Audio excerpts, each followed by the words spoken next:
கனடாவில் புதிய வீடுகளுக்கு வரிச்சலுகை வழங்குமாறு கோரிக்கை விடுக்கப்பட்டுள்ளது. ஒன்டாரியோ மாகாண கட்டுமான நிறுவனங்கள் இந்த கோரிக்கையினை விடுத்துள்ளன.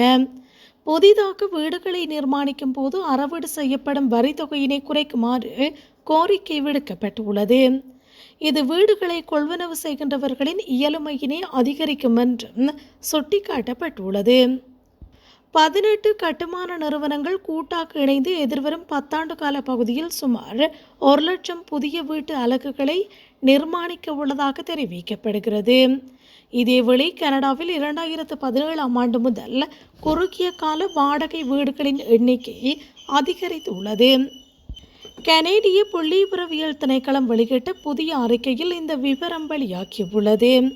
கனடாவில் மொத்த குறுகிய கால வாடகை வீடுகளின் எண்ணிக்கை 2017 முதல் 2023 வரையிலான காலத்தில் 60% அதிகரித்துள்ளது. இந்த வாடகை வீடுகளை நீண்ட கால உபயோகத்துக்கான வீடுகளாக பயன்படுத்தக்கூடிய நிலை உள்ளதாக கூறப்படுகிறது.